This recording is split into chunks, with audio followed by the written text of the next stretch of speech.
G'day crew, Ross here out in the garden on a beautiful winter's morning.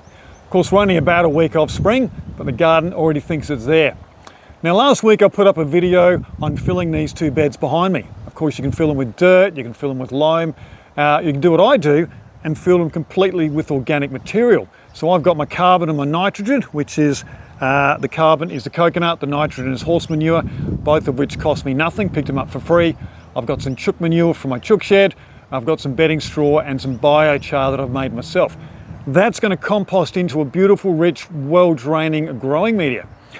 What I'll do in the short term while that's doing its processing is I'll put in some aged compost on top and I'll plant straight into this in the next week or so I can start to get some crops going. Now remember, when you fill one of these, you don't have to fill all the way to the bottom. The bottom can be, you only really need to go down about a foot because that's how deep your roots are going to go. Below that, as long as it's free draining, it doesn't matter.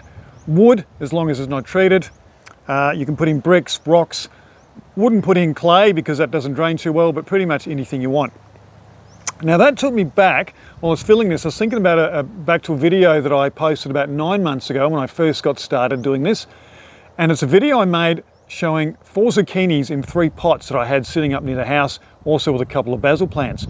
And I want to revisit that today just to demonstrate the importance of this, your growing media. It doesn't have to be purely organic, but the more organic material you've got in there, the easier it is for your plants to get started and to continue to get started.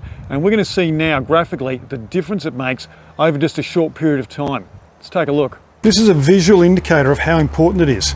So I've got 4 zucchini plants, or you might know them as courgettes in your part of the world.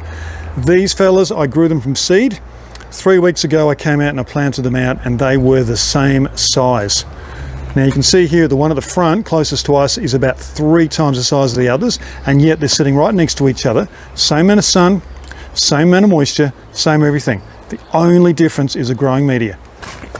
In here we've got dirt, good quality, and a little bit of biochar, but really nothing in the way of organics. Okay, so, and I know also that there's still some clay through there. Okay, so it's fairly heavy, and it just makes it a little bit harder for those plants to really thrive. At the back here, same thing, but it's a little bit darker, so you can see that it's got a darkness to it, and that's indicating that it's got more organics in it. It's got a nice basil as well, showing the pot there. Now, if I look at this plant here, this is nuts. It's also got a basil, about twice the size, planted at the same time, and this zucchini is about 3 times the size. Now, the only thing that's different is the growing media. It's light, it's got some broken down sugarcane mulch, it's got compost, it's got some composted manure, it's got some bedding straw. A whole lot of stuff's gone into this, and it's just so much easier for this plant to throw down roots and suck up those nutrients and moisture. So it's doing really well. This will stay in the pot. These 3 are going to go into one of my other beds that are about to become free, and they'll do even better. Let me show you this.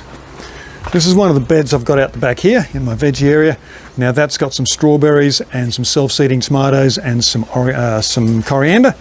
If I look at this soil, it is beautiful. It's rich and black. Now I put bedding straw in here. It's had sugarcane mulch put in there that's broken down. It's had plenty of cow manure in there, and the plants are just finding it so much easier to get in there, get the nutrients, and they're so healthy. These little strawberries are only about the 1/5 the size about 4 weeks ago, so they've absolutely gone nuts. So beautifully producing bed. Let's contrast that to my little bed here that I've not actually improved since I put it in, and all I had at the time was dirt. These little basils here went in at the same time as the others, and the others are this big, so that tells you something. The soil's actually good quality. It just doesn't, it's heavy and it doesn't have a lot of organics. It's just harder for these little fellas to get in there. So you can take a bed that's like this, producing okay, into one that's going gangbusters and producing lots and lots of fruits, just by adding in your organics. So get composting, get a mulch into that, and if you've already got things growing, stick some sugarcane mulch on top or something similar, and over time that'll break down and improve your soil. And there you go, that video demonstrates us how important it is to incorporate some organics into whatever your growing media is. Whether you start with clay, loam, dirt, it doesn't matter, but you can always improve it by adding some organics in. It's going to make life a lot easier for your garden. All right, hopefully you enjoyed that. As always, thanks for your time, guys. Till next time, happy gardening. See ya.